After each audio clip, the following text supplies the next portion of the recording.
Welcome into All Things Football. Here we have our post free agency mock draft 2.0. I'm ready to go ahead and do a first round mock and draft these players after basically a full round of free agency has happened. Chase, how are we feeling? Yeah, feeling great. Mock draft season is the best season, so I'm ready for it. I Awesome. love doing these. These are so much fun. Well, let's go ahead and dive on in and get started here. So we're going to do a first round mock here, all 32, and we're going to split it up where Chase will get the odd picks and I will get the even picks. So let's go ahead and dive on in and get started. All right. Going with the number one pick, I have the Chicago Bears are officially on the clock, and this is a no-brainer, right? This is superstar, potential top 5 quarterback, Caleb Williams. Absolutely. No brainer. Absolutely.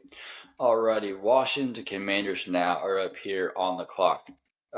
Washington Commanders, right? We know that they need a quarterback. This is a hot debate. Are they going to go Jaden Daniels? Are they going to go Drake May? I'm going to go with more of the bona fide caliber player that I think will be able to has more potential to actually be the star player guy. Not Marvin Harrison Jr. Not quite yet. I'm going to go with Drake May here for the Commanders. Yeah, that's pretty simple. And then I think this is the last.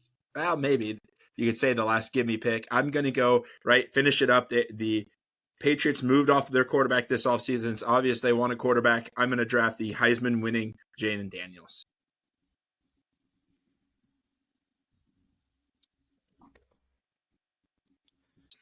All right, so we got three quarterbacks back to back to back here on the board, and now we've got the Arizona Cardinals here on the clock. Obviously, this is going to be a potential trade back there for the Cardinals. Our purpose of this mock, we're not doing any trades, just as it currently stands. So in this case, right, we're going to give Kyler Murray one of the best offensive weapons he's ever worked with. We're going to send Marvin Harrison Jr. to Arizona. Yeah, and this works out great for the Chargers. They get their pick of the tier 2 wide receivers. Really, after losing both Mike Williams and trading Keenan Allen, I'm going to go with my number 2 and Rome Odunze. I think he's a better fit, right? Coach Harbaugh got to see him up close and personal in the national championship game, so I'm going to make that the pick there.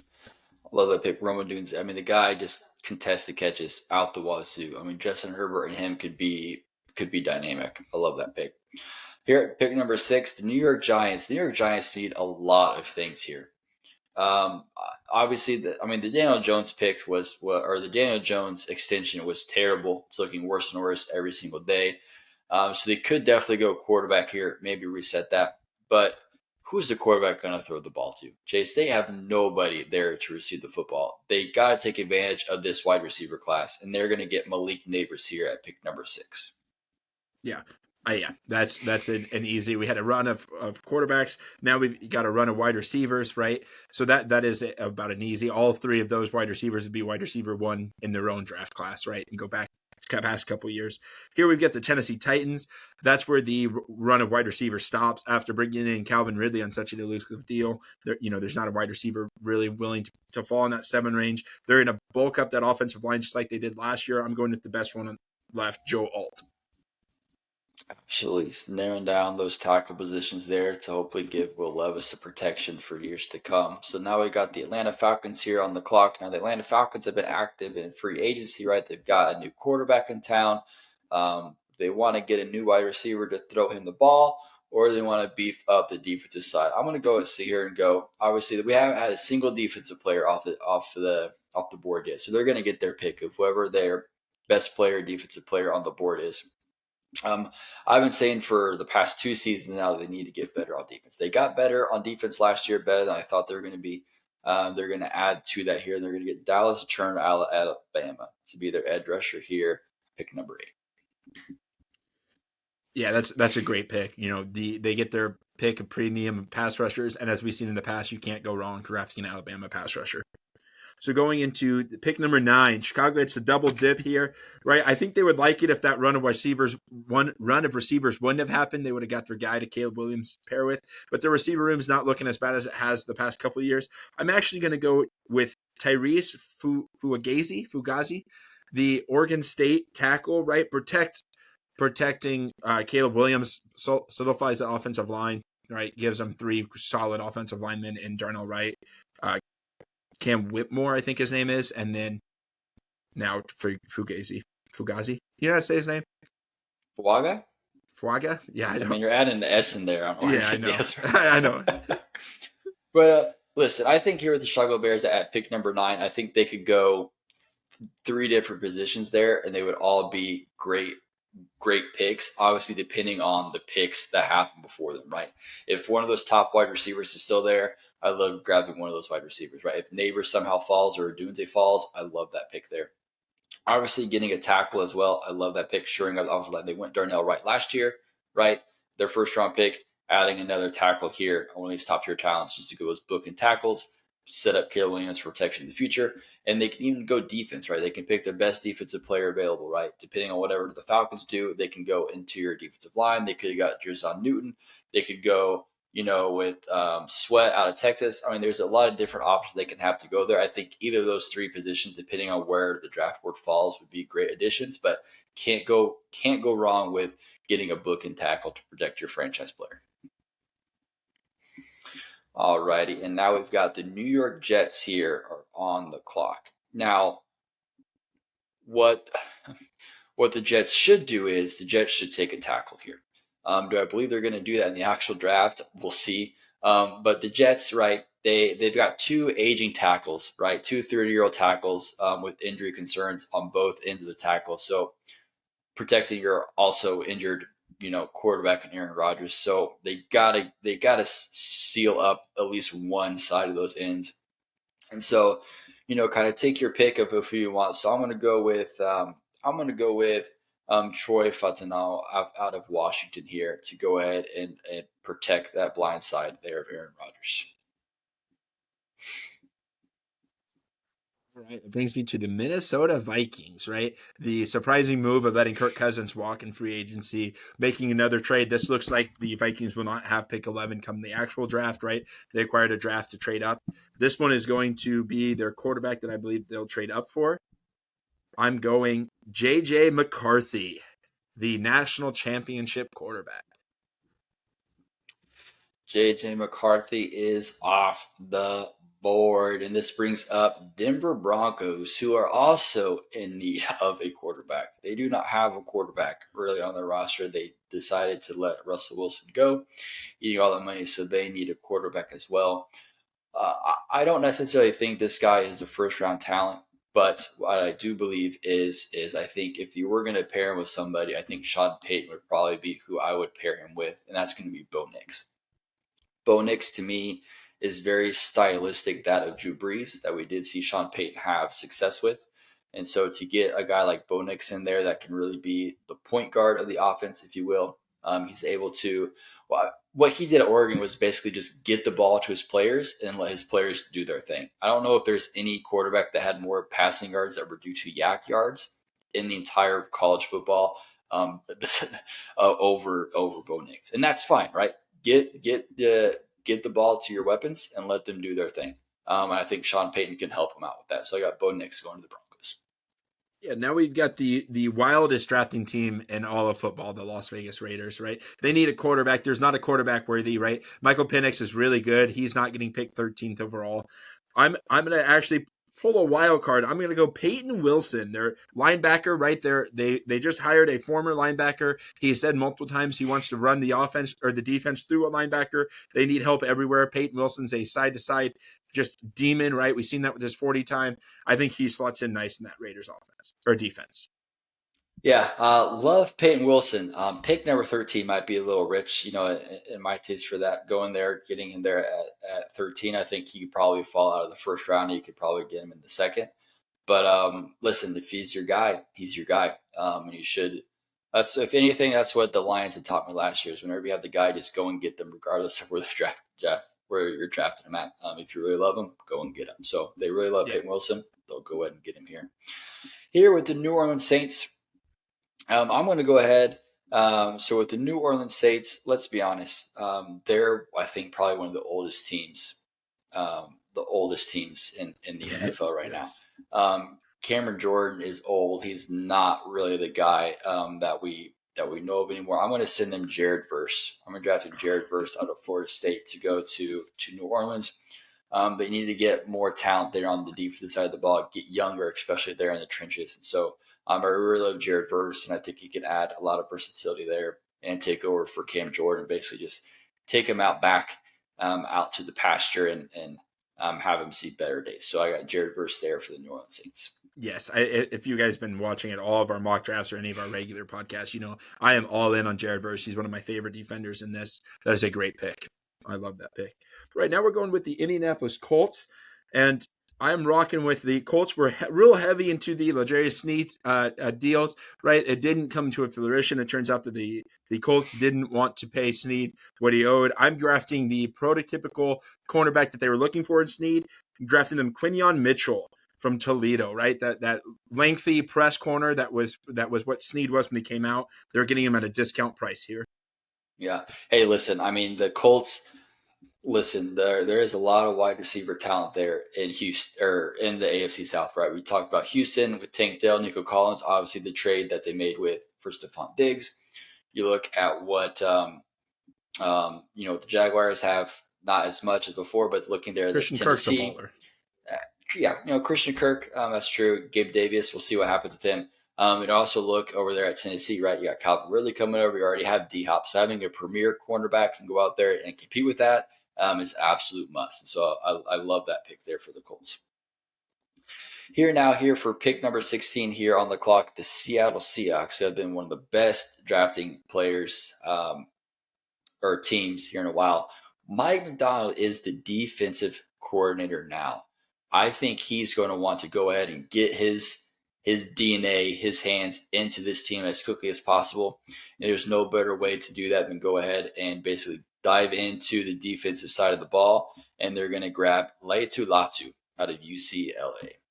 Man, how did I know that you'd steal my next pick? I knew he wouldn't fall too far, man.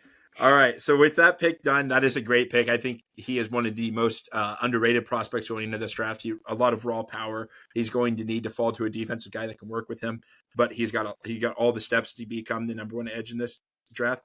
I think the Jags I can't boil down where they've been off, right? They haven't lived up to their hype the past couple of years, and I think that starts in the trenches. So I'm going to draft him the number one defensive interior guy with Byron Murphy still on the board. I'm taking that. They're going to get the guy that they need to stop the run. That's something that they struggled to do last year. Byron Murphy flying off the board. Now we've got the Cincinnati Bengals are on the clock. Now here with the Bengals, right? So they can go a couple different ways here. What I think that what the Bengals should do here, the way the draft board has fallen here, is stick with getting protection for Joe Burrow. Joe Burrow, as talented as he is, and as much as I'd love to throw in a Brock Bowers here, gotta protect Joe Burrow and make sure that he's up there and staying safe and staying upright. Injury prone Joe Burrow, right? Sometimes it's not necessarily his fault or football play. He's just rolling out breaks, but basically just keeping him healthy, because when he's healthy, you're at least making the AFC Championship game. So we're going to draft a tackle. I'm going to draft Olumide Fashanu out of Penn State there for the Bengals. Yeah, Fashanu is a really great tackle. I'd be surprised if he actually falls to pick 18 in the actual draft. Right, like, tackles seem to fly off the spot once they're picked. Now we're going with the Los Angeles Rams, and there's a lot of things that you could do here. A lot of picks, right, to get better. But I think the number one thing that they're going to do is they're so happy that Jerzon Newton's still here, replacing their All-Pro. Aaron Donald with Jerzon Newton. Obviously, he can't fill his shoes, but it'd be a great step in. I know they have Boogie. What's his name? Boogie Young. Bryant Young, the rookie last year that should have won Defensive Rookie of the Year. This will be a just nice 1-2 pair. Be almost like Aaron Donald never left. I love that pick. Obviously, got to try. I mean, it's very similar to Aaron Donald. Obviously, not saying he's going to be Aaron Donald, yes, but how he plays, his size, his build, very similar to Aaron Donald. So have him go in there. Aaron Donald obviously had tremendous success in the Rams. So see if Newton can go ahead and do that as well.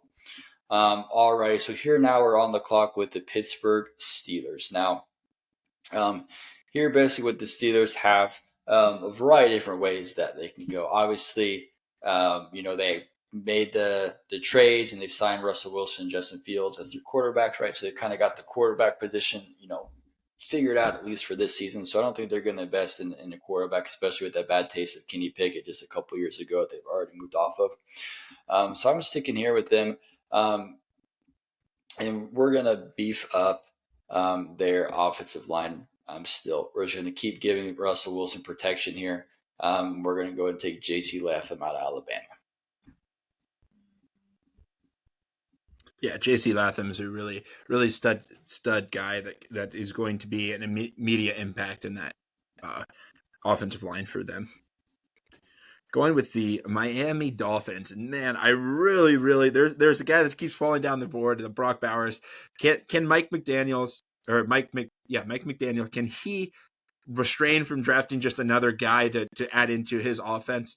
That might be the pick, but I don't think that's where they go. I'm going to give them Chop Robinson, the defensive end from Penn State. We've seen in their playoffs they were had to sign guys from the nursing home to come and play for them because they had so much injuries. Right, we don't know how fast some of those guys will be back. Like Jalen Phillips, he tore his stuff Achilles so late. Will he play at all this year? They're going to need that. I think that's the best defensive end left on the board. Yeah, absolutely. I mean, they just got shredded with injuries. They need to get depth at the position, and Chop Robinson obviously would come in there and be able to help make an immediate impact. So I love that here. So now we got the Philadelphia Eagles here on the clock. Now let's be honest. The Eagles' defense, especially their offensive woes sometimes, their defense still has been, very wishy-washy, right? It's a fool's gold type of thing where they can beat up on very bad teams, but against good teams they get shredded, right? We saw it 2 years ago when they lost the Super Bowl. We saw it last year. They're bringing in Vic Fangio. I'm not too, I don't think that's really going to make a difference. Vic Fangio really hasn't been relevant in a long time now recently. So to think that, he's going to make a huge difference, I find it hard to believe. But in this case, they've got to beef up the DB room. Their DB room is just so bad. They've got aging players there, and nothing better that the Eagles love to do than draft Georgia players and Alabama players. So don't have a Georgia here playing DB currently, but we do have several Alabama players. So they're going to take Terrion Arnold. I'm going to draft Terrion Arnold there to the Eagles here at pick number 22. Immediately beef up that defensive back. Yeah, no, I think that's a great pick, right? That's the pick. Whatever cornerback is left that they like, they're going after, right? I think that's the obvious pick. The Minnesota Vikings now are on the board, right? And they just grabbed their hopefully franchise quarterback in JJ Jackson or JJ McCarthy. Man, I'm tripping over my words. I'm going to draft them with the best interior line, right? Garrett Bradbury had not been the guy that they thought he was going to be. He's now gone. Going Jackson Powers Johnson, the center. Give JJ that guy that can help him out with the run game, as JJ likes to blow in plays. Give him a little bit more protection in that offense. There you go. I like that. Getting better up front for sure. Can't go wrong. All right, so now we've got the Dallas Cowboys here on the clock. So Dallas Cowboys have been, I think, the quietest team so far in free agency. Yeah. They've really lost players. They have not really brought anybody in. I mean, they don't really have anybody at all to be running back. I mean, they have Deuce Vaughn. Obviously, they need help at a lot of places, but they still have an opening spot. They lost their longtime tackle right over to the Jets, right? So they need to go ahead and basically just put up that offensive line. I think that's going to be a big part of their success, of Dak Prescott's success, is beefing up the offensive line. So I'm going to give them Graham Barton out of Duke. Yeah, I love Graham Barton. I really do. That guy is going to fly up draft radars here pretty soon, right?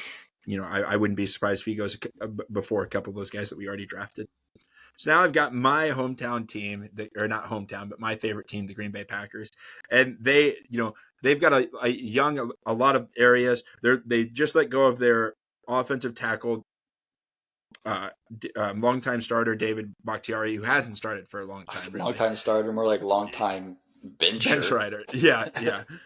But So I'm looking here, Tyler Guyton's good. Our Darius Mims is just a huge guy, but maybe it's just the homer in me. I cannot shake the fact that Cooper DeJean is falling down this draft board. He would be the perfect player to put in Green Bay's new system with their new defensive coordinator that likes to move guys all around the field in press coverage. Right, I'm drafting Cooper DeJean to my Packers. There we go. Getting some white boy power. All right, now we've got on the clock the Tampa Bay Buccaneers. Now, the way this draft board has fallen is kind of where we're at basically here with the Buccaneers. They obviously went in with Baker Mayfield. They're all in on Baker Mayfield. They decided to sign him there. So um, obviously they've lost a lot of offensive linemen here. But I think obviously looking at here, they want to give Baker Mayfield, the best weapons as possible. The fact that Brock Bowers is still here at pick number 26, I think the slide for here with Bowers stops, and you look at his name called here. So I'm sitting Brock Bowers to Tampa Bay, gets to pair up with Baker Mayfield, gets to pair up with Mike Evans, Chris Godwin, and the likes, and be an immediate impact player and help the Buccaneers in a very, very winnable division. Yeah, that's a great fit too. Baker loves to throw the tight end, right? Mark Andrews in college, then David Njoku at the Browns, then now Brock Bowers at Tampa. That would be a great fit for Brock Bowers. So this board has kind of played out really nice for the Cardinals, right? They got their super stud wide receiver Marvin Harrison. Now they can flip the things and get a guy to guard other superstar wide receivers in Kool-Aid McKinstry. Right, I really like Kool-Aid. He was looked at as being the number one guy coming into this draft class. He kind of fell this season, but still not out of the first round, and the Cardinals are happy to take him home. Yeah, no, I love that. When you got, I think it's one of those things where it's honestly when you got two picks in the first round, it's really easy to go one and one, right? One offense, Yeah. one defense, and so pick and choose which one you want to do first based off of what your team needs are specifically. But so I love that. I love that a lot there for the Cardinals. Now the Buffalo Bills are on the clock. We're coming off of a trade where they sent Stephon Diggs to the Houston Texans, and so their wide receiver room is lacking greatly. And so obviously with how this has fallen, they really kind of take their pick here between Brian Thomas Jr. And AD Mitchell here. I'm going to give Josh Allen a new weapon. To me personally, between these two, I mean, you can argue for it. I'm going to go with AD Mitchell. I think AD Mitchell works better with Buffalo with how they play, and I think he'd give a very big wide receiver threat there for Josh Allen, which Josh Allen likes. So I'm going to go with AD Mitchell there for Buffalo. Yeah, I think that's a great pick. I thought right away that one of those two guys, either Brian Thomas or Adonis Mitchell, was going to go to, or AD Mitchell was going to go to the Bills right away when I seen that news. So that is true in our mock draft. So the Lions are now on the clock, maybe. But as that loads, I'm going to tell you who I'm picking and why, and then we'll maybe have to take a buffer. But the Lions have a lot of young pieces all over the place, and but the one place they could get better is cornerback. Their D backs are not as great as they thought. They kind of riding on the edge, right? Especially with the Cam Sutton stuff, where that guy, he's still missing. No one knows where he is. So they've got one more elite guy left on the board here, Nate Wiggins from Clemson, right? Hopefully he's okay. If he's not, the Lions have shown to be able to take players in the first round and let them, kind of calm down from injuries and then pop them right back into the starting lineups like JMO what was able to, and maybe Hendon Hooker at one point in time. So I'm going to take Nate Wiggins if that ever loads here. Love it. All righty. So now we got the Baltimore Ravens. Now the Baltimore Ravens, right, they are coming off just a great regular season, coming off a close loss. They lost some defensive players. Odell Beckham Jr. is on, so they had to shape it up. I still just think that the way that this board has fallen here, they're going to need to give. We've seen Lamar Jackson needs to have some weapons, so I'm going to give Brian Thomas Jr. to the Ravens. To pair up there, they have Zay Flowers they drafted. Give Bryce Thomas Jr. them as well to be able to go ahead and give Lamar all the weapons that he could possibly have, right? And basically saying there's no more excuse for Lamar Jackson to where he can't be successful based off of the talent that's been put around him. Yeah, and I love that. I think Brian Thomas, he's growing on me. He might be taking that fourth spot. The more I look into it, right? He's just such a big catch radius, such a big receiver, right? You love that play style. Now we've got the Super Bowl loser, the 49ers, right? And I think after the way this board fell, there's a lot of things that they could do to get better. They could take, I like TJ Tampa a lot out of Iowa State, but I think that they have to get better on the offensive line. We've seen that last play that they were going for, where they had to settle for the field goal, right? The offensive line kind of fell through, and um, he Brock Purdy was able to was unable to get the ball where he wanted it because of the pressure. So I'm going Tyler Guyton from Oklahoma. I think he's the best offensive tackle left on the board, and I think he'll slide right in real nicely right there on the opposite side of old T. Williams. Cool. And now we've got the Kansas City Chiefs on the clock, and basically looking to defend their back-to-back Super Bowl champions. Often talked about, obviously, the whole story of this entire offseason. Not offseason, sorry, the entire season last year was the lack of wide receivers, right? Nobody could catch anything. They could not even catch a cold if they wanted to. When it looks like they were going to catch it, all of a sudden they were gifting it to the other team. And it just was terrible, terrible. Obviously, it worked itself out. When it came to the playoffs, they made the catches when it counted. Um, but they still, they drafted Hollywood, or they added Hollywood Brown. It's looking more and more like receivers going to be important, because it also looks like, due to some recent off the field issues with Rashee Rice, he might potentially be suspended for some games. So looking into really just adding depth and here at that. So kind of take your pick here where you want, but I'm going to go with here one guy that I've fallen in love with. Obviously, this past season, when he really stepped up to bat when Brock Bowers was injured, I'm going to go with Ladd McConkey. I Wow. loved what I've been seeing with him. To be that stud there for the Chiefs, just a surefire wide receiver who can make plays happen, become an old reliable player for Patrick Mahomes. Shout out the white power in this draft, right? Ladd McConkey and Cooper DeJean going into the first round. That is crazy.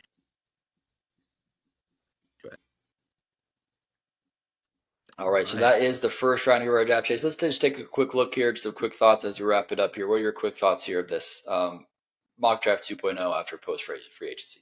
Yeah, so obviously the thing that stands out for me is the 6 wide receivers, and I think we had 8 offensive tackles go in this draft. I'd have to recount them to make sure, but 7 or 8 of them, right? This is, like we said, like we've been saying, this is a very offensive powered draft, early and deep, right? So the defensive players that get drafted in this first round are going to have to be the best of the best, and they are. Well, besides maybe Peyton Wilson, I thought, that's maybe a little bit surprising pick, but I think the Raiders are known for kind of reaching on players that they really like that maybe aren't first round caliber, just to make sure they get them. So that's what I was going for there. But every other pick, I think this is, pretty reasonable. I think there's a couple people that slide a little bit, but I can see them sliding in real life. So, I think this is a pretty good mock draft. I have to say so. Yeah, obviously the thing I think of, well, first right off the back, when we look at what this draft has, is quarterbacks, wide receivers, and offensive tackles. And when we look at picks 1 through 7, it hits all of those, right? We have to get to pick 8 before we hit a defensive player, which realistically, that's pretty much, how it's going to go. But just the fact that there's so much filled with offensive talent at these positions of importance that basically the Falcons are just able to sit there and pick whoever they want to, the best defensive player that they have on their board here at pick number 8. If that's Dallas Turner, great. If it's somebody else, that's up to them to decide. So this is what the 1 through 7 is what I'm most excited to watch for this draft in real life. It's just see exactly where all of these guys go. Is it going to be this exact order? Is it going to be something different? Time will tell. But all in all, I think this is a very, very realistic draft. And I think, all these teams, get better for sure. And when we take a look at the needs of what they lost and what they have to go up against, conference wise, division wise, I think these players are pretty sound here for these teams. Yeah. The only thing I can't wait until the actual draft be just because of the draft day trades. I wouldn't be surprised if the Vikings trade up to that 4 or 5 spot. I wouldn't be surprised if one of the Raiders or the Broncos try to move up as well because get their guy right. And I would also not be surprised if the Falcons move off of that 8 spot. Right, like you said, they're going to have their pick of defensive needs. If another team believes that they have a bigger defensive need than the Falcons do, I could see them moving up to grab their guy right in that defense because I believe no matter what trade happens, 1 through 7 is going to be the offensive players. Yeah. Should be very exciting to see. Well, let us know here in the comments your thoughts here on this mock draft. Let us know, some decisions you agree with, maybe some that you didn't, and players we should keep our eye on for those teams. So make sure you catch all of our more episodes of our full podcast. You can check the link there in the description as well, and make sure you subscribe to the channel so you get alerted whenever we post videos. As we are going to start coming out with individual 3-round mocks for individual teams. So make sure you stay tuned for that. Thank you for hanging out with us here at this mock draft. We'll catch you next time here on All Things Football.